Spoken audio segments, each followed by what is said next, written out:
வணக்கம். இந்திய நேரப்படி இரவு 8:30 மணி செய்திகள். முதலில் தலைப்புச் செய்திகளை காணலாம். எலிசபெத் ராணிக்கு பின் நைஜீரியாவின் உயரிய விருது பிரதமர் நரேந்திர மோடிக்கு வழங்கப்படுகிறது. விழுப்புரத்தில் வரும் 28, 29 தேதிகளில் கள ஆய்வு செய்கிறார் முதலமைச்சர் மு.க. ஸ்டாலின். 4 நாட்கள் அரசுமுறை பயணமாக 27ஆம் தேதி தமிழகம் வருகிறார் குடியரசுத் தலைவர் திரௌபதி முர்மு. மணிப்பூரில் மீண்டும் பதற்றம் அதிகரித்து வருவதால் ராணுவப்படை அதிகாரிகளுடன் அமித்ஷா ஆலோசனை. இஸ்ரேல் பிரதமர் நேதன்யாகு வீட்டின் மீது வெடிகுண்டு தாக்குதல், வீடு தீப்பற்றி எரியும் வீடியோ வெளியீடு. இனி விரிவான செய்திகளை காணலாம். எலிசபெத் ராணிக்கு பின் நைஜீரியாவின் உயரிய விருது பிரதமர் நரேந்திர மோடிக்கு வழங்கப்பட உள்ளது. நைஜீரியா சென்றுள்ள பிரதமர் நரேந்திர மோடிக்கு அந்நாட்டின் உயரிய விருதுகளில் ஒன்றான Grand Commander of the Order of the Niger விருது வழங்கி கௌரவிக்கப்பட உள்ளது. இதன் மூலம் சர்வதேச அளவில் பிரிட்டன் மகாராணி எலிசபெத்திற்கு பின் இந்த உயரிய விருதை பெறும் உலகத் தலைவர் என்ற பெருமை நரேந்திர மோடியை சேர உள்ளது. கடந்த 55 ஆண்டுகளுக்கு முன்பு 1969 ராணி எலிசபெத்திற்கு GCON விருது வழங்கி கௌரவிக்கப்பட்டது. பிரதமர் நரேந்திர மோடி பெறும் 17வது சர்வதேச விருது இது என்பது குறிப்பிடத்தக்கது. விழுப்புரத்தில் வரும் 28, 29 தேதிகளில் கள ஆய்வு செய்ய உள்ளதாக முதலமைச்சர் மு.க. ஸ்டாலின் தெரிவித்துள்ளார். முதலமைச்சர் மு.க. ஸ்டாலின் அறிக்கை வெளியிட்டுள்ளார். அதில் மாவட்டந்தோறும் கள ஆய்வு என நாமக்கல்லில் அறிவித்து கோவை, விருதுநகர் மாவட்டங்களில் நேரடி ஆய்வை மேற்கொண்ட உங்களில் ஒருவனான நான் கடந்த 14, 15 தேதிகளில் அரியலூர், பெரம்பலூர் மாவட்டங்களில் நேரடி கள ஆய்வை மேற்கொண்டு இரு மாவட்ட மக்களுக்குமான திட்டங்களை வழங்கி கழக உடன்பிறப்புகளுடனும் கலந்து ஆலோசனை செய்து நடத்தியது மனதிற்கு பெரும் நிறைவை தந்தது என முதலமைச்சர் மு.க. ஸ்டாலின் தெரிவித்தார். மேலும் இரு மாவட்ட அரசு திட்டங்களின் ஆய்வு பணிகளையும் கழகத்தின் ஆக்க பணிகளையும் நிறைவு செய்து அரியலூர், பெரம்பலூர் மக்கள் தந்த நம்பிக்கையால் மன நிறைவுடன் நவம்பர் 15 தேதி இரவு சென்னை வந்து சேர்ந்தேன் என்றும், நவம்பர் 28, 29 தேதிகளில் விழுப்புரம் மாவட்டத்திற்கு செல்ல இருக்கிறேன் என்றும், ஒவ்வொரு மாவட்டத்திற்கும் நேரில் வந்து உடன்பிறப்புகளான உங்களை கண்டு மகிழ்வேன் என்றும் முதலமைச்சர் மு.க. ஸ்டாலின் தெரிவித்துள்ளார். 4 நாட்கள் அரசுமுறை பயணமாக குடியரசுத் தலைவர் திரௌபதி முர்மு 27ஆம் தேதி தமிழகம் வருகிறார். டெல்லியில் இருந்து கோவை சூலூர் விமானப்படை தளம் வரும் குடியரசுத் தலைவர் திரௌபதி முர்மு அங்கிருந்து ஹெலிகாப்டர் மூலம் உதகை செல்கிறார். நவம்பர் 28, 29 தேதிகளில் உதகையிலும், நவம்பர் 30 தேதி திருவாரூரிலும் சில நிகழ்ச்சிகளில் குடியரசுத் தலைவர் திரௌபதி முர்மு பங்கேற்க உள்ளார். குடியரசுத் தலைவரின் வருகையை முன்னிட்டு பாதுகாப்பு ஏற்பாடுகள் தொடர்பாக காவல்துறையினர் ஆலோசனை நடத்தி வருகின்றனர். மணிப்பூரில் மீண்டும் பதற்றம் அதிகரித்து வரும் நிலையில் ராணுவப்படை அதிகாரிகளுடன் அமித்ஷா ஆலோசனை நடத்துகிறார். மணிப்பூர் மாநிலத்தில் மீண்டும் வன்முறை வெடித்துள்ளது. இதனால் அங்கு பதற்றமான சூழ்நிலை நிலவி வருகிறது. இந்நிலையில் மணிப்பூர் கலவரத்தை அடுத்து மத்திய உள்துறை அமைச்சர் அமித்ஷா மராட்டிய மாநிலத்தில் தேர்தல் பிரச்சாரத்தை ரத்து செய்துவிட்டு மணிப்பூர் நிலவரம் குறித்து ஆலோசனை நடத்த உள்ளார். மணிப்பூரில் மீண்டும் பதற்றம் அதிகரித்து வரும் நிலையில் அமைச்சர், அதிகாரிகள், ராணுவப்படை அதிகாரிகள் ஆகியோருடன் அமித்ஷா ஆலோசனை நடத்துகிறார்.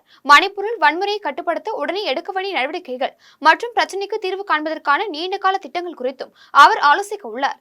இஸ்ரேல் பிரதமர் நேதன்யாகு வீட்டின் மீது வெடிகுண்டு தாக்குதல் நடத்தப்பட்டதில் வீடு தீப்பற்றி எரியும் வீடியோ வைரலாகி வருகிறது. கடந்த ஒரு வருடத்திற்கும் மேலாக பாலஸ்தீனம் மீது தாக்குதல் நடத்தி வரும் இஸ்ரேல் லெபனான் மீதும் தாக்குதல் நடத்தி வருகிறது. இதற்கு பதிலடி கொடுக்கும் வகையில் இஸ்ரேலிய பகுதிகள் மீது லெபனானில் இருந்து ஹிஸ்புல்லா அமைப்பினர் அவ்வப்போது ட்ரோன் மூலம் தாக்குதல் நடத்தி வருகின்றனர்.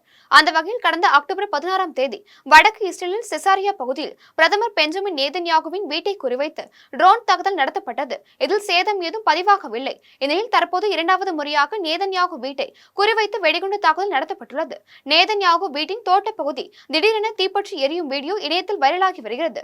இந்த சம்பவம் நடக்கும் போது நேதன்யாகு மற்றும் அவருடைய குடும்பத்தினர் வீட்டில் இல்லாததால் அவர்கள் உயிருக்கு பாதிப்பு இல்லை என இஸ்ரேல் பாதுகாப்புத்துறை அமைச்சர் காட்ஸ் தெரிவித்தார். கோவை ஈசா யோகா மையத்தில் பெண்கள் மற்றும் குழந்தைகளுக்கு எதிராக நடக்கும் செயல்களை கண்டித்து வரும் 23ஆம் தேதி இந்திய கம்யூனிஸ்ட் கட்சியின் மகளிர் அணி சார்பில் போராட்டம் நடைபெற உள்ளதாக அக்கட்சியின் மாநில செயலாளர் முத்தரசன் தெரிவித்துள்ளார். கோவை பூ மார்க்கெட் பகுதியில் உள்ள இந்திய கம்யூனிஸ்ட் கட்சி அலுவலகத்தில் அக்கட்சியின் மாநில செயலாளர் முத்தரசன் செய்தியாளர்களை சந்தித்து பேசினார். அப்போது ஈஷா அறக்கட்டளை யோகா என்கிற பெயரில் பல ஆண்டுகளாக இயங்கி வருகிறது. இந்த யோகா மையத்தில் பெண்களுக்கு எதிரான தவறுகள் நடப்பதாக குற்றச்சாட்டுகள் எழுகின்றன. சத்குரு வாசுதேவ் மீது ஏற்கனவே பல்வேறு வழக்குகள் உள்ளது என்றும், பெண்கள் யோகா பயிற்சிக்காக சேர்க்கப்பட்டு மூளை செலவை செய்யப்படுகிறார்கள் எனவும், குடும்பத்தினரை அந்த பெண்கள் சந்திக்க மறுக்கிறார்கள் எனவும், அண்மையில் லதா, கீதா என்ற பெண்களின் பெயர் மாற்றப்பட்டு பெண்களுக்கு மொட்டை அடிக்கப்படுகிறது என்றும், இந்த குற்ற சம்பவங்களை கண்டித்து வரும் 23ஆம் தேதி இந்திய கம்யூனிஸ்ட் கட்சியின் மகளிர் அணி சார்பில் போராட்டம் நடைபெற உள்ளதாக மாநில செயலாளர் முத்தரசன் தெரிவித்துள்ளார். பல்வேறு விதமான தவறுகள் குறிப்பாக பெண்களுக்கு எதிராக தவறுகள் நடப்பதாக தொடர்ந்து புகார்கள் எழுந்து வருகின்றன. குறிப்பாக இதனை வைத்து நடத்துகிற சத்குரு ஜக்கி வாசுதேவ் அவர்கள் மீதே வழக்குகள் இருக்கிறது. குறிப்பாக அவர் மனைவி எப்படி இறந்தார் என்பது இன்றைக்கும் மர்மமான முறையில் இருக்கிறது. இப்படிப்பட்ட மையத்தில் நன்கு படித்த வசதி வாய்ப்புடைய குடும்பங்களைச் சேர்ந்த இளம் பெண்கள் யோகா கற்றுக்கொள்வது என்கிற பெயரால் இங்கே சேர்க்கப்பட்டு மூளை செலவை செய்யப்பட்டு பெற்றோர்களை கூட வீட்டில் சென்று சந்திக்க முடியாத ஒரு மோசமான அவலமான நிலை தொடர்ந்து நீடித்து வருகிறது. ஈசா நிறுவனத்துக்கு எங்களுக்கும் பகை கிடையாது. ஈசா நிறுவனத்துக்கு எங்களுக்கும் பகை கிடையாது. ஈசா நிறுவனத்தில் நடைபெறக்கூடிய சம்பவங்கள் இருக்குல்ல, நிகழ்வுகள் இருக்குல்ல, அதுதான் குற்றச்சாட்டு இருக்குல்ல, அதுதான் பிரச்சனை. ஏற்கனவே இந்திய கம்யூனிஸ்ட் கட்சி பல போராட்டங்களை கோயம்புத்தூர்ல நடத்தி இருக்குது. உங்களுக்கு வேணா அது தெரியாம இருக்கலாம். இங்கேயே தொடர்ந்து பல போராட்டங்களை பல கட்டங்களை தொடர்ந்து நடத்திட்டு இருக்குது. அது மேலும் தீவிரப்படுத்தக்கூடிய வகையில் தான் 23ஆம் தேதி போராட்டம் நடைபெறுகிறது. கொடைக்கானலில் சேரும் சகுதியுமாக உள்ள வாரசந்தையின் மேற்கூரை பணிகளை விரைந்து முடிக்க வேண்டும் என நகராட்சி நிர்வாகத்திற்கு பொதுமக்கள் மற்றும் சமூக ஆர்வலர்கள் கோரிக்கை விடுத்துள்ளனர். மலைகளின் இளவரசி என்று அழைக்கப்படும் கொடைக்கானலில் நடைபெறும் வாரசந்தையில் பொதுமக்கள் வாரத்திற்கு ஒருமுறை வீட்டிற்கு தேவையான காய்கறிகளை வாங்குவது வழக்கம். இந்நிலையில் கொடைக்கானல் அருகாமையில் உள்ள தேனி, பெரியகுளம், வத்தலகுண்டு, நிலக்கோட்டை மற்றும் கொடைக்கானல் உள்ளூர் விவசாயிகள் தங்கள் நிலத்தில் விளைந்த விளைபொருட்களை கொடைக்கானல் வாரசந்தைக்கு கொண்டு வந்து விற்பனை செய்வது வழக்கம். இந்நிலையில் சந்தையில் சேரும் சகுதியுமாக உள்ள இடங்களில் விவசாயிகள் மற்றும் வியாபாரிகள் தார்பாய் விரித்து தங்களின் பொருட்களை விற்று வருகின்றனர். மேலும் வாரசந்தையின் மேற்கூரை பணிகள் ஆமை வேகத்தில் நடைபெறுவதால் பொதுமக்கள் கடும் அவதிக்குள்ளாகி வருகின்றனர். இந்நிலையில் வியாபாரிகளிடம் நகராட்சி நிர்வாகம் தரை வாடகையாக 100 ரூபாய் வசூல் செய்து வருகிறது. இதனிடையே ஆமை வேகத்தில் நடைபெறும் கொடைக்கானல் வாரசந்தையின் பணியை விரைந்து முடிக்க வேண்டும் என பொதுமக்கள் மற்றும் சமூக ஆர்வலர்கள் நகராட்சி நிர்வாகத்திற்கு கோரிக்கை விடுத்துள்ளனர். சென்னை கோட்டூர்புரம் உயர்நிலைப் பள்ளியில் வாக்காளர் பட்டியல் சிறப்பு முகாம் நடைபெற்றது. சென்னை கோட்டூர்புரத்தில் உயர்நிலைப் பள்ளியில் 170வது வார்டிற்கான வாக்காளர் பட்டியல் சிறப்பு முகாம் 16, 17, 23, 24 ஆகிய தேதிகளில் நடைபெற உள்ளது. முகாமில் புதிய வாக்காளர்கள் பதிவு செய்தல், வெளிநாடுகளில் வசிக்கும் வாக்காளர்களின் பெயர் பதிவு, வாக்காளர் அடையாள அட்டையுடன் ஆதார் எண் இணைத்தல் மற்றும் நடப்பு வாக்காளர் பட்டியலில் திருத்தங்கள் செய்வது உள்ளிட்ட பணிகள் நடைபெற்று வருகின்றன. வாக்காளராக பதிவு செய்ய ஒவ்வொரு ஆண்டும் 4 வாய்ப்புகள் வழங்கப்படுகின்றன. அந்த வகையில் ஜனவரி 1, ஏப்ரல் 1, ஜூலை 1 மற்றும் அக்டோபர் 1 ஆகிய தேதிகளில் 18 வயது நிறைவடைந்தவர்கள் வாக்காளராக பதிவு செய்ய வாய்ப்பளிக்கப்பட்டது. இந்நிலையில் அக்டோபர் 29 முதல் நவம்பர் 28 வரை சிறப்பு சுருக்க முறை திருத்த முகாம் நடைபெற்று வருகிறது. வாக்காளர்கள் இந்த வாய்ப்புகளை பயன்படுத்திக் கொள்ள வேண்டும் என தெரிவிக்கப்பட்டுள்ளது. 170வது வார்டில் நேற்றும் இன்னைக்கு வாக்காளர் பட்டியல் திருத்தம் வேலை நடந்துகிட்டு இருக்கு. ஸோ என்னோட அட்ரஸ் சேஞ்ச் பண்ணுறதுக்காக நான் வந்திருக்கேன். இன்னைக்கு வந்து டீட்டெயில்ஸை கொடுத்துட்டேன்.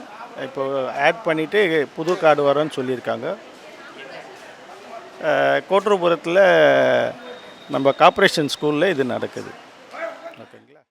நடிகை கஸ்தூரியை 29ஆம் தேதி வரை நீதிமன்ற காவலில் வைக்க சென்னை எழும்பூர் நீதிமன்ற நீதிபதி ரகுபதி உத்தரவிட்டுள்ளார். சென்னை ராஜரத்னம் ஸ்டேடியம் அருகே இந்து அமைப்பு தலைவர் அர்ஜுன் சம்பத் தலைமையில் பிராமணர்களுக்கு நீதி வேண்டும், அவர்களை வாழவிட வேண்டும் என்ற கோரிக்கையை முன்வைத்து அரசிற்கு எதிராக பிராமணர்கள் ஆர்ப்பாட்டத்தில் ஈடுபட்டனர். ஆர்ப்பாட்டத்தில் நடிகை கஸ்தூரி தெலுங்கு தேசத்தை சேர்ந்த பெண்களை இழிவுபடுத்தி பேசும் வகையில் நடந்து கொண்டதை அடுத்து இருமுறை செய்தியாளர் சந்திப்பை ஏற்படுத்தி தன்னை தவறாக நினைக்க வேண்டாம் என தெலுங்கு தேச பெண்களிடம் மன்னிப்பு கேட்டுக் கொண்டார். அதன் பின்னர் சமூக வலைதளங்களிலும் மன்னிப்பு கேட்டுக் கொண்டார். இதனையடுத்து தெலுங்கு தேச அமைப்பின் தலைவர்கள் மற்றும் ரெட்டி சமுதாயத்தை சேர்ந்த தலைவர் செல்வராஜ் ரெட்டி ஆகியோர் நடிகை கஸ்தூரி மீது நடவடிக்கை எடுக்க வேண்டும் என காவல்துறையினரிடம் புகார் அளித்தனர். இதனையடுத்து ஹைதராபாத்தில் திரைப்பட தயாரிப்பாளர் வீட்டில் பதுங்கியிருந்த நடிகை கஸ்தூரியை தனிப்படை காவல்துறையினர் கைது செய்து எழும்பூர் நீதிமன்றத்தில் ஆஜர்படுத்தினர். அப்போது நடிகை கஸ்தூரியை 29ஆம் தேதி வரை நீதிமன்ற காவலில் வைக்க சென்னை எழும்பூர் நீதிமன்ற நீதிபதி ரகுபதி உத்தரவிட்டுள்ளார். கோவையில் தேவாலய உண்டியலை உடைத்து கொள்ளையில் ஈடுபட்ட நபரை காவல்துறையினர் கைது செய்து சிறையில் அடைத்தனர். கோவையில் டிரினிட்டி தேவாலயத்தில் சில தினங்களுக்கு முன்பு இரவு நேரத்தில் மர்ம நபர் ஒருவர் உண்டியலை உடைத்து பணத்தை கொள்ளையடித்து சென்றார். இதுகுறித்து கோவை ராமநாதபுரம் காவல் நிலையத்தில் தேவாலய நிர்வாகிகள் அளித்த புகாரின் பேரில் காவல்துறையினர் வழக்கு பதிவு செய்து குற்றவாளியை தேடி வந்த நிலையில் தேவாலயத்தின் முன்பு பொருத்தப்பட்டிருந்த கண்காணிப்பு கேமராவில் பதிவான காட்சிகளை கைப்பற்றி விசாரணையை தீவிரப்படுத்தியதில் சரவணம்பட்டியை சேர்ந்த ஈனமுத்து என்பவர் உண்டியலை உடைத்து கொலையில் ஈடுபட்டது தெரிய வந்தது. இதனையடுத்து காவல்துறையினர் வழக்கு பதிவு செய்து ஈனமுத்துவை நீதிமன்றத்தில் ஆஜர்படுத்தி கோவை மத்திய சிறையில் அடைத்தனர். தஞ்சாவூர் மாவட்டம் கும்பகோணம் அருகே திருநங்கைக்கு பாலியல் தொந்தரவு கொடுத்து திருவோணம் காவல் நிலைய காவலர் வினோத்தை பணிநீக்கம் செய்து தஞ்சை மாவட்ட காவல்துறை கண்காணிப்பாளர் ஆஷிஷ் ராவத் அதிரடி நடவடிக்கை மேற்கொண்டார். தஞ்சாவூர் மாவட்டம் கும்பகோணம் அருகே திருவோணம் காவல் நிலையத்தில் வினோத் என்பவர் காவலராக பணியாற்றி வந்தார். இவர் கடந்த ஆண்டு ஐயம்பேட்டை காவல் நிலையத்தில் வினோத் பணியாற்றிய போது ஒரு கிராமத்தை சேர்ந்த திருநங்கையின் வீட்டிற்குள் இரவில் அத்துமீறி நுழைந்து திருநங்கைக்கு பாலியல் ரீதியில் தொந்தரவு செய்ததாக காவலர் வினோத் மீது புகார் அளிக்கப்பட்டது. புகாரின் பேரில் காவல்துறையினர் நடத்திய விசாரணையில் காவலர் வினோத் என்பவர் திருநங்கையை பாலியல் ரீதியில் தொந்தரவு செய்தது உண்மைதான் என்பது தெரிய வந்தது. இதனைத் தொடர்ந்து திருவோணம் காவல் நிலையத்தில் பணியாற்றிய காவலர் வினோத்தை பணியிடை நீக்கம் செய்து தஞ்சை மாவட்ட காவல்துறை கண்காணிப்பாளர் ஆஷிஷ் ராவத் உத்தரவிட்டார். இந்து மக்கள் கட்சியின் தலைவர் அர்ஜுன் சம்பத்தின் மகனான ஓம்கார் பாலாஜியை கோவை காவல்துறையினர் கைது செய்ததை கண்டித்து இந்து மக்கள் கட்சியினர் பேரணி மற்றும் சாலை மறியலில் ஈடுபட்டனர். ஈஷா யோகா மையம் குறித்து செய்திகளை வெளியிட்டு வரும் தனியார் வார இதழை கண்டித்து இந்து மக்கள் கட்சி சார்பில் நடைபெற்ற ஆர்ப்பாட்டம் தொடர்பாக கட்சியின் மாநில இளைஞரணி தலைவரும் இந்து மக்கள் கட்சியின் தலைவருமான அர்ஜுன் சம்பத்தின் மகனுமான ஓம்கார் பாலாஜியை கோவை காவல்துறையினர் கைது செய்து மத்திய சிறையில் அடைத்துள்ளனர். இந்நிலையில் ஓம்கார் பாலாஜி கைது செய்யப்பட்டதை கண்டித்தும் அவர் மீது பொய் வழக்கு போடப்பட்டதாகவும் கூறி இந்து மக்கள் கட்சியின் தலைவர் அர்ஜுன் சம்பத் தலைமையில் கோவை செஞ்சிலுவை சங்கம் முன்பு ஆர்ப்பாட்டம் மேற்கொள்ள இருந்த நிலையில் காவல்துறையினர் அனுமதி மறுத்தனர். இந்நிலையில் திடீரென 20க்கும் மேற்பட்ட கட்சி தொண்டர்களுடன் அர்ஜுன் சம்பத் கோவை மாவட்ட ஆட்சியர் அலுவலகத்திலிருந்து செஞ்சிலுவை சங்கம் நோக்கி பேரணியாக சென்றார். பேரணியை தடுத்து நிறுத்திய காவல்துறையினர் ஆர்ப்பாட்டம் நடத்துவதற்கும் பேரணியாக செல்வதற்கும் அனுமதி இல்லை என்று கூறியதை தொடர்ந்து திடீரென சாலையில் அமர்ந்து போராட்டம் நடத்தினர். இதனையடுத்து 30க்கும் மேற்பட்டோரை காவல்துறையினர் கைது செய்தனர். நெய்வேலியில் இருசக்கர வாகனத்தில் பேரணியாக சென்று வாக்காளர் பெயர் சேர்த்தல் நீக்குதல் முகாமை தமிழக வெற்றிக் கழகத்தினர் ஆய்வு செய்தனர். கடலூர் மாவட்டம் முழுவதும் வாக்காளர் பட்டியலில் புதிய பெயர்களை சேர்த்தல் நீக்குதல் முகாம் நடைபெற்று வருகிறது. இந்நிலையில் நெய்வேலி சட்டமன்ற தொகுதிக்கு உட்பட்ட மாற்று குடியிருப்பு பள்ளி, ஜவஹர் பள்ளி உள்ளிட்ட பல்வேறு இடங்களில் நடைபெற்ற வாக்காளர் பெயர் சேர்த்தல் நீக்குதல் முகாமினை தமிழக வெற்றிக் கழகத்தின் மாநில மகளிர் அணி இணை செயலாளர் வழக்கறிஞர் யாஸ்மின் தலைமையில் ஏராளமான இளைஞர்கள் இருசக்கர வாகனத்தில் பேரணியாக பல்வேறு இடங்களுக்கு சென்று ஆய்வு மேற்கொண்டனர். மேலும் வாக்காளர் பட்டியலினை பார்வையிட்டு ஆய்வு செய்தனர். இதில் தமிழக வெற்றிக் கழகத்தின் நெய்வேலி நகர தலைவர் அசாருதீன் உள்ளிட்ட நிர்வாகிகள், தொண்டர்கள் பலர் கலந்து கொண்டனர். தமிழக வெற்றி கழகத்தின் தலைவர் தளபதி சொல்லுக்கிணங்க பொதுச் செயலாளர் அண்ணன் புஷி ஆனந்த் அறிவுறுத்தல்படி இன்றைக்கி புதிய வாக்காளர்கள் சேர்க்கறதுக்காகவும் 18 வயசு நிரம்பியவர்களுக்கு வாக்காளர் இது வரைக்கும் எடுக்காதவங்களுக்கெல்லாம் இன்றைக்கி முகாம் போட்டிருக்காங்க. அதுக்காக நாங்கள் என்ன பண்ணுறோம், தமிழக வெற்றி கழகத்துலேருந்து நாங்கள் இது வரைக்கும் இது 2வது. முதல்ல மாற்றுக்குடியிருப்பு ஸ்கூலுக்கு போயிட்டுருக்கோம். இன்றைக்கி வட்டம் 9ல் உள்ள ஸ்கூலுக்கு வந்திருக்கோம். இனிமேல் ஜவ ஸ்கூல் இருக்குது, மகரிஷி ஸ்கூல் இருக்குது, கேர்ள்ஸ் ஸ்கூல் இருக்குது, பாய்ஸ் ஸ்கூல் இருக்குது, அரபிந்தோ ஸ்கூல் இருக்குது, வட்டம் 24 எலிமெண்ட்ரி ஸ்கூல் இருக்குது, 28 ஸ்கூல் இருக்குது. அங்கெல்லாம் போயிட்டு மக்களுக்கு உதவி பண்ணுறதுக்காக நாங்கள்லாம் போயிட்டுருக்கோம். எங்கள் தளபதி சொல்லுக்கிணங்க நாங்கள் எல்லாம் போயிட்டு புதிய வாக்காளர்கள் சேர்க்கறதுக்காக உதவி பண்ணுறதுக்காக போயிட்டு இருக்கோம். என் பேர் யாஸ்மின், நான் மாநில இணை செயலராக இருக்கேன். நான் ஒரு வழக்கறிஞர். கோவையில் புரூக்ஃபீல்ட் வணிக வளாக அரங்கில் மாணவ மாணவிகளின் ஓவிய கண்காட்சி நடைபெற்றது. கோவையில் சதங்கா ஓவியப்பள்ளி மாணவர்களின் ஓவிய கண்காட்சி புரூக்ஃபீல்ட் வணிக வளாக அரங்கில் நடைபெற்றது. சுமார் 8 வயதுடைய மாணவ மாணவிகள் வரைந்த 80 ஓவியங்கள் கண்காட்சியில் காட்சிப்படுத்தப்பட்டிருந்தன. கரித்தூள், வண்ண பென்சில்கள், கத்தி போன்றவற்றை பயன்படுத்தி இளம் மாணவர்கள் வரைந்த ஓவியங்கள் பார்வையாளர்களை வியப்பில் ஆழ்த்தியது. சதங்கா ஆர்ட் ஸ்டுடியோவின் இணை நிறுவனரும் ஓவியருமான சுபராகினி மற்றும் அவரது மாணவர்களும் இணைந்து வழங்கிய கண்காட்சி ஓவியக்கலையின் பன்முகத்தன்மையை பார்வையாளர்களுக்கு வழங்கியிருந்தது. திறமை மற்றும் அறிவு நுட்பத்தை ஒன்றிணைத்து வழங்கிய பலவிதமான ஓவியங்கள் வண்ணமயமிக்க படைப்புகளாக உருவாகிய ஓவிய கூடத்தை அலங்கரித்தன. ஹலோ, என் பேர் அக்ஷரா. நான் இந்த எக்ஸிபிஷனில் 5 இமேஜ் டிஸ்பிளே பண்ணியிருக்கேன். First image, second image, third image acrylic paste under water theme பண்ணியிருக்கேன். எனக்கு அண்டர் வாட்டர்னால் ரொம்ப பிடிக்கும். நான் இது செகண்ட் எக்ஸிபிஷன் பண்ணுறேன். மீதி 2 இமேஜ் வேறு மீடியம் பண்ணியிருக்கேன். நான் ஆர்ட் கிளாஸ்க்கு 7 இயர்ஸாக லேர்ன் பண்ணிகிட்ருக்கேன். ஃபர்ஸ்ட் இமேஜ் முடிக்கிறதுக்கு எனக்கு 3 months ஆச்சு. செகண்ட் இமேஜ் 1 monthலேயே, தேர்ட் இமேஜ் 1 monthலேயே முடிச்சிட்டேன். நான் வந்து ஸ்டடீஸ் ஃபஸ்ட்டு வந்து முடிச்சுட்டு ஆர்ட்டுக்கு நிறையா டைம் ஸ்பெண்ட் பண்ணேன். ஏன்னா எனக்கு ஆர்ட் மேலே அவ்வளோ பேஷன் இருக்கிறதுனால எனக்கு இவ்வளோ டைம் ஸ்பெண்ட் பண்ணணுன்னு வந்து ஒரு ஆசையும் ஒரு இதுவும் இன்ட்ரெஸ்ட்டும் இருந்தனால நான் ஸ்டடீஸ் ஃபஸ்ட்டே வந்து முடிச்சு வச்சுட்டு இதெல்லாம் வந்து ஸ்டார்ட் பண்ண ஆரம்பித்தேன். எனக்கு வந்து என்னோடய சேர்ந்து மற்றவங்களையும் வைக்கும் போது நிறையா பேருக்கு எக்ஸ்போஷர் கிடைக்கிது. மற்றது அது மட்டும் இல்லாமல் எல்லாத்தையும் வந்து பார்க்கும் போது நிறைய குட் கமெண்ட்ஸ் கொடுக்குறாங்க. இது ரொம்ப நல்லா இருக்குது. அப்புறம் வந்து மற்றவங்களது பார்க்கும்போது நீங்கள் இவங்கள மாதிரி பண்ணலாம் அப்படின்னு சொல்லும் போது நம்மளுக்கு வந்து என்கரேஜ்மெண்ட் இவங்ககிட்டேருந்து கற்றுக்கணுன்னு ஒரு ஆசைலாம் வருது. அதனால் வந்து எனக்கு இது மற்றவங்க கூட வைக்கிறதுக்கு ரொம்ப சந்தோஷமாக. தஞ்சாவூரில் நடைபெற்ற மாநில அளவிலான சிலம்ப போட்டியில் வெற்றி பெற்ற வீரர்களுக்கு ஆத்தூர் காவல்துறை கண்காணிப்பாளர் சதீஷ்குமார் பாராட்டு சான்றிதழ்களை வழங்கினார். சேலம் மாவட்டம் ஆத்தூர் அடுத்த ராமநாயக்கன் பாளையத்தில் செயல்படும் தனியார் சிலம்ப கலைக்கூடத்தில் 49 மாணவ மாணவிகள் சிலம்பம் பயின்று வருகின்றனர். இந்நிலையில் தஞ்சாவூரில் நடைபெற்ற மாநில அளவிலான சிலம்ப போட்டியில் 10 வயது முதல் 16 வயதிற்குட்பட்ட மாணவ மாணவிகள் கலந்து கொண்டு ஒற்றைத்தடி தனித்திறனில் முதல் மற்றும் 2ஆம் பரிசை வென்றனர். இதற்காக சிலம்ப கூடம் சார்பில் பாராட்டு விழா நடைபெற்றது. இதில் ஆத்தூர் காவல்துறை துணை கண்காணிப்பாளர் சதீஷ்குமார் கலந்து கொண்டு வெற்றி பெற்ற மாணவ மாணவிகளுக்கு பாராட்டு சான்றிதழ்களை வழங்கி வாழ்த்து தெரிவித்தார். தொடர்ந்து சிலம்பாட்டத்தின் தற்காப்புகள் குறித்து பல்வேறு ஆலோசனைகளை மாணவ மாணவிகளுக்கு வழங்கினார். கோவிலம்பாக்கம் அரசு நடுநிலைப் பள்ளியில் வாக்காளர் முகாம் நடைபெற்றது. சென்னையை அடுத்த கோவிலம்பாக்கம் அரசு நடுநிலைப் பள்ளியில் வாக்காளர் முகாம் நடைபெற்றது. முகாமில் புதிதாக வாக்காளர் சேர்ப்பு மற்றும் பெயர் நீக்கம், பெயர் சேர்த்தல், முகவரி மாற்றுதல் உள்ளிட்ட பணிகள் நடைபெற்றது. முகாமில் சிறியவர்கள் உள்ளிட்ட ஏராளமான வாக்காளர்கள் பதிவு செய்தனர். நிகழ்ச்சியில் புனித தோமையர் மலை ஒன்றிய கழக செயலாளர் வெங்கடேசன் கலந்து கொண்டு மக்களுக்கு அனைத்து உதவிகளையும் செய்யுமாறு ஊராட்சி அதிகாரிகளுக்கு அறிவுறுத்தினார். முகாமில் ஏராளமான பொதுமக்கள் கலந்து கொண்டனர். கார்த்திக் ப. சிதம்பரத்தின் பிறந்தநாளை முன்னிட்டு தமிழ்நாடு காங்கிரஸ் கமிட்டி சார்பில் பொதுமக்களுக்கு நலத்திட்ட உதவிகள் மற்றும் அன்னதானம் வழங்கப்பட்டது. சென்னை புளியந்தோப்பு சிவராவ் ரோடு பட்டாளம் பகுதியில் சிவகங்கை நாடாளுமன்ற உறுப்பினர் கார்த்திக் ப. சிதம்பரத்தின் பிறந்தநாளை முன்னிட்டு சென்னை மேற்கு மாவட்ட துணைத் தலைவர் மாதவன் தலைமையில் ஏழை எளிய மக்களுக்கு நலத்திட்ட உதவிகள் மற்றும் அன்னதானம் வழங்கும் நிகழ்ச்சி நடைபெற்றது. நிகழ்ச்சிக்கு காங்கிரஸ் கட்சியின் வர்த்தக பிரிவு மாவட்ட தலைவர் மீரான், மத்திய சென்னை வர்த்தக பிரிவின் மேற்கு மாவட்ட தலைவர் ஹேமநாத் ஆகியோர் முன்னிலை வகித்தனர். வடசென்னை மேற்கு மாவட்ட இளைஞரணி காங்கிரஸ் கட்சியின் எழும்பூர் தொகுதி தலைவர் பிரசாந்த், 77வது வட்டத்தின் எழும்பூர் பகுதி பாலாஜி ஆகியோர் நிகழ்ச்சியில் பங்கேற்றவர்களை வரவேற்றனர். நிகழ்ச்சியில் சிறப்பு அழைப்பாளராக தமிழ்நாடு காங்கிரஸ் கமிட்டியின் மாநில பொதுச் செயலாளர் அருள் பெத்தையா மற்றும் முன்னாள் மத்திய சென்னை மேற்கு மாவட்ட தலைவர் வீரபாண்டியன் ஆகியோர் கலந்து கொண்டு உரையாற்றினர். நிகழ்ச்சியில் அரசு பள்ளியில் பயின்று வரும் மாணவ மாணவிகளுக்கு நோட்டு புத்தகங்களும், முதியவர்களுக்கு வேட்டி சேலையும் தண்ணீர் குடமும் வழங்கப்பட்டது. அதன் பின்னர் 100க்கும் மேற்பட்டோருக்கு அன்னதானம் வழங்கப்பட்டது.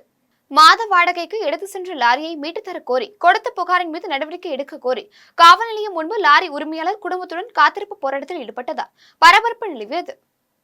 திருவள்ளூர் மாவட்டம் பெரியபாளையம் அடுத்த திருக்கண்டலம் ஊராட்சிக்கு உட்பட்ட மேட்டுப்பாளையம் பகுதியைச் சேர்ந்த பழனி என்பவர் பைனான்சில் சொந்தமாக லாரி எடுத்து தொழில் செய்து வருகிறார். இந்நிலையில் கடந்த ஆண்டு விபத்து ஒன்றில் சிக்கியதில் கால்முறிவு ஏற்பட்டு பழனி லாரி தொழில் செய்ய முடியாமலும் பைனான்ஸ் கட்ட முடியாமலும் தவித்து வந்தார். இந்நிலையில் வெள்ளியூர் கிராமத்தைச் சேர்ந்த உதயகுமார் என்பவரிடம் 1 மாத வாடகைக்கு லாரியை ஒப்படைத்தார். லாரியை எடுத்து சென்ற நபர் முதல் மாத வாடகை கொடுத்துள்ளார்.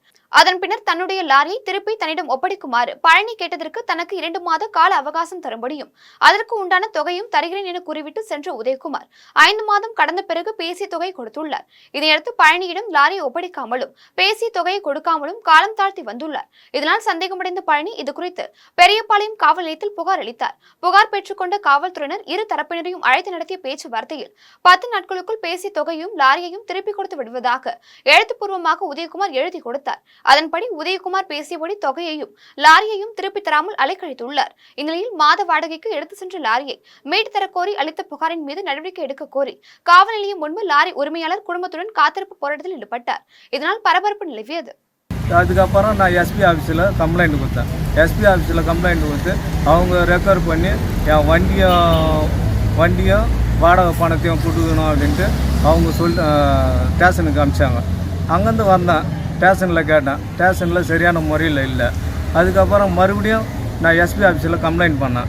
கம்ப்ளைண்ட் பண்ணுறதுக்கு எஸ்பி அவர் என்னை விசாரித்து வண்டியை வந்து ரெக்கவர் பண்ணி அவர் மேலே எஃப்ஐஆர் போட சொன்னால் இது வரையும் அவங்க எஃப்ஐஆர் போடல. இன்றைக்கி வந்து உதயாவை கூப்பிட்டு வந்தாங்க. கூப்பிட்டு வந்து காலையிலேருந்து வச்சுருந்து இவ்வளோ நேரம் வச்சுருந்தாங்க. எந்த முடிவும் தெரியாமல் உதயாவை வெளியே அனுப்பிச்சிட்டாங்க. நானும் என் குடும்பமும் வாழ்வாதாரம் இல்லாத நடு தெருவில் நின்றுங்கிறோம். இப்போதைக்கு அந்த வண்டி ஐயா நீங்கள் தான் தயவு பண்ணி அந்த வண்டியை எனக்கு மீட்டு கொடுத்தா தான் எனக்கு வாழ்வாதாரம். இல்லைன்னா நாங்கள் நடு தெருவில் தான் சாகணும். என் குடும்பம் வந்து நடு தெருவில் நிற்கிது. வண்டி கொடுத்தவன் என் மேலே கேஸு போடுறான். என்ன பண்ணுறதுன்னு தெரியாமல் இப்போ ஸ்டேஷனாண்ட வந்து நின்றுங்கிறோம். குடும்பத்தோடு நின்றுங்கிறோம். என் பொண்ணுக்கு கல்யாணம் வச்சுங்கிறேன். எந்த இதுவும் தெரியல எனக்கு. இப்போ என்ன பண்ணுறதுன்னு தெரியாமல் நான் முடிச்சுன்னு இப்போ நிற்கிறேன். ஸ்டேஷனில் கேட்டால் அது சிவில் மேட்ரு, நீ போய் கோர்ட்டில் பார்த்துக்க அப்படின்றாங்க. என்ன பண்ணுறதுன்னு தெரியாத. ஐயா யாரானா பார்த்து எனக்கு உதவி செய்யுங்க. சேலத்தில் பிரசித்தி பெற்ற வைகுந்தம் செல்லாண்டியம்மன் திருக்கோவில் திருவிழாவின் எருதாட்ட நிகழ்ச்சி கோலாகலமாக நடைபெற்றது. சேலம் மாவட்டம் சங்ககிரி அடுத்த வைகுந்தத்தில் அமைந்துள்ள சேத்துமுட்டி செல்லாண்டியம்மன் மாரியம்மன் திருக்கோவில்களின் திருவிழா கடந்த 30ஆம் தேதி பூச்சாட்டுதலுடன் தொடங்கியது. தினமும் அம்மனுக்கு சிறப்பு அலங்காரம் மற்றும் அபிஷேக ஆராதனைகள் நடைபெற்றது. கடந்த 14ஆம் தேதி பக்தர்கள் பூங்கரகம் எடுத்து அழகு குத்தி கோவிலை வலம் வந்தனர். அதன் பின்னர் பூமிதி விழா, மஞ்சள் நீராட்டு விழா மற்றும் எருதாட்ட நிகழ்ச்சியும் கோலாகலமாக நடைபெற்றது. எருதாட்ட நிகழ்ச்சியில் சுற்றுவட்டார கிராமங்களைச் சேர்ந்த 60க்கும் மேற்பட்ட காளைகள் கலந்து கொண்டனர். சீறி பாய்ந்த காளைகளில் இளைஞர்கள் கயிறுகளை கொண்டு எருதாட்ட நிகழ்ச்சியை ஏராளமானோர் கண்டு கழித்தனர். பாதுகாப்பு பணியில் சங்ககிரி காவல்துறை கண்காணிப்பாளர் ராஜா மேற்பார்வையிலும் ஆய்வாளர் ரமேஷ் தலைமையில் ஏராளமான காவல்துறையினர் குவிக்கப்பட்டிருந்தனர். பாடியநல்லூர் ஸ்ரீ காயத்ரி தேவி ஞானேந்திரர் சித்தர்கள் பீடத்தில் அன்னாபிஷேக விழா வெகு விமர்சையாக நடைபெற்றது. மாதவரம் தொகுதி சோழவரம் ஒன்றியம் பாடியநல்லூர் ஊராட்சியில் ஈஸ்வரன் கோவில் தெருவில் அமைந்துள்ள பிரசித்தி பெற்ற ஸ்ரீ காயத்ரி தேவி ஞானேந்திரர் சித்தர்கள் பீடத்தில் ஐப்பசி மாத பௌர்ணமியையொட்டி அன்னாபிஷேக விழா நடைபெற்றது. விழாவிற்கு சித்தர் அடியான் குருஜி பூபாலன் சுவாமி தலைமை தாங்கினார். விழாவில் விக்னேஸ்வர பூஜை மற்றும் கணபதி ஹோமத்துடன் மூலவர் சுவாமிக்கு பால், தயிர், இளநீர், மஞ்சள், குங்குமம், சந்தனம், பன்னீர், தேன், ஜவ்வாது உள்ளிட்ட பல்வேறு வாசனை திரவியங்களாலும் அன்னத்தாலும் அபிஷேகம் செய்யப்பட்டது. அதன் பின்னர் ஆலயம் நிர்வாகிகள் மற்றும் பக்தர்கள் உபயமாக வழங்கிய பழங்கள், காய்கறிகள் மூலம் அலங்காரம் செய்யப்பட்டு மகா தீபாராதனை காண்பிக்கப்பட்டது. பின்னர் ஸ்ரீ காயத்ரி தேவி ஞானேந்திரர் மற்றும் 18 சித்தர்கள் உட்பட பரிவார தெய்வங்களுக்கு வண்ண மலர்களால் அலங்காரம் செய்யப்பட்டு தூப தீப ஆராதனை காண்பிக்கப்பட்டது. விழாவில் குருமாதா யோகேஸ்வரன் மற்றும் சுற்றுவட்டார பக்தர்கள், கிராம பொதுமக்கள் திரளாக கலந்து கொண்டு நெய் தீபம் ஏற்றி வைத்து அர்ச்சனைகள் செய்து சுவாமி தரிசனம் செய்தனர். விழாவின் முடிவில் ஆலயம் சார்பில் அன்னாபிஷேகம் செய்து அன்னத்தை பக்தர்களுக்கு பிரசாதமாக வழங்கினர். மேலும் அறுசுவை அன்னதானம் வழங்கப்பட்டது. செஞ்சி வட்டம் வன்னி நெய்யம்பாடி கிராமத்தில் அமைந்துள்ள ஸ்ரீ உலகாண்டம்மன் ஆலயத்தின் அஷ்டபந்தன மகா கும்பாபிஷேக விழா வெகு விமர்சையாக நடைபெற்றது. விழுப்புரம் மாவட்டம் செஞ்சி வட்டம் வன்னி நெய்யம்பாடி கிராமத்தில் ஸ்ரீ உலகாண்டம்மன் ஆலயத்தின் அஷ்டபந்தன கும்பாபிஷேக விழா சிறப்பாக நடைபெற்றது. விழாவின் முன்னதாக சனிக்கிழமை காலையில் விக்னேஸ்வர பூஜை, நவகிரக ஹோமம், ரக்ஷா பந்தனம், கும்ப அலங்காரம் செய்யப்பட்டு தீபாராதனை காண்பிக்கப்பட்டது. அதனைத் தொடர்ந்து இன்று காலை மங்கள வாத்தியங்கள் முழங்க, சிவாச்சாரியர்கள் யாகத்தில் பூஜிக்கப்பட்ட புனித நீரை மேலதாள வாத்தியங்கள் முழங்க கோவிலின் கோபுரத்திற்கு எடுத்து சென்று கலசத்தின் மீது ஊற்றி கும்பாபிஷேகத்தை சிறப்பாக நடத்தினர். அதன் பின்னர் கோவிலில் திரண்டிருந்த பக்தர்கள் மீது புனித நீரை தெளித்தனர். அதனைத் தொடர்ந்து பக்தர்களுக்கு அருட்பிரசாதம் வழங்கப்பட்டது. விழாவில் வன்னி நெய்யம்பாடி கிராமம் மற்றும் அதன் சுற்றுவட்டார பகுதியைச் சேர்ந்த கிராம மக்கள் ஏராளமானோர் கலந்து கொண்டு சுவாமி தரிசனம் செய்தனர். பண்ருட்டி அருகே பழமை வாய்ந்த ஸ்ரீ வீரராகவ பெருமாள் திருக்கோவிலின் மகா கும்பாபிஷேக விழா வெகு விமர்சையாக நடைபெற்றது. கடலூர் மாவட்டம் பண்ருட்டி அடுத்துள்ள வீரபெருமாநல்லூரில் 100 ஆண்டுகள் பழமை வாய்ந்த ஸ்ரீதேவி பூமி தேவி சமேத ஸ்ரீ வீரராக பெருமாள் திருக்கோவிலின் திருப்பணிகள் நடைபெற்று முடிவுற்ற நிலையில் மகா கும்பாபிஷேக விழா சிறப்பாக நடைபெற்றது. விழாவின் முன்னதாக கணபதி ஹோமத்துடன் 4ஆம் கால யாக பூஜைகள் நடத்தப்பட்டு தீபாராதனை நடைபெற்றது. அதனைத் தொடர்ந்து காலை 11 மணிக்கு காலசந்தி ஆராதனமும் அக்னி ஆராதனமும் யாகசாலை பூஜைகளும் நடத்தப்பட்டது. இதனையடுத்து யாகத்தில் பூஜிக்கப்பட்ட புண்ணிய நிதி தீர்த்தங்களை பட்டாட்சியர்கள் மேலதாள வாத்தியங்கள் முழங்க எடுத்து சென்று கோவில் விமான கலசத்தின் மீது ஊற்றி கோவிந்தா கோவிந்தா என முழக்கங்களை எழுப்பி மகா கும்பாபிஷேகத்தை சிறப்பாக நடத்தினர். அதன் பின்னர் கோவிலில் திரண்டிருந்த பக்தர்கள் மீது புனித நீரை தெளித்தனர். அதனைத் தொடர்ந்து ஸ்ரீதேவி பூமி தேவி சமேத ஸ்ரீ வீரராகவ பெருமாள் நீல நிற சிவப்பு நிற பட்டாடை உடுத்தி வண்ண மலர்களால் அலங்கரிக்கப்பட்டு வேத மந்திரங்கள் முழங்க மகா தீபாராதனை நிகழ்ச்சி நடைபெற்றது. இதில் ஏராளமான பக்தர்கள் கலந்து கொண்டு சுவாமி தரிசனம் செய்தனர். இனி வருவது உலக செய்திகள்.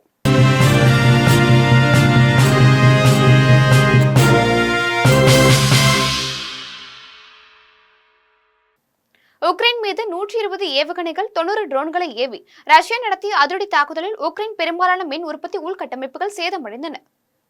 உக்ரைன் ரஷ்யா இடையேயான போர் 2 ஆண்டுகளுக்கு மேலாக நடைபெற்று வரும் நிலையில் உக்ரைன் மீது 120 ஏவுகணைகள் 90 ட்ரோன்களை ஏவி ரஷ்யா தாக்குதல் நடத்தியது. உக்ரைனின் பல்வேறு மாகாணங்களில் உள்ள மின் உற்பத்தி உள்கட்டமைப்புகளை குறிவைத்து இந்த தாக்குதல் நடத்தப்பட்டது. இந்த தாக்குதலின் போது பயன்படுத்தப்பட்ட ஏவுகணைகள், ட்ரோன்கள் பெரும்பாலானவற்றை உக்ரைன் பாதுகாப்பு படை சுட்டு வீழ்த்தியது.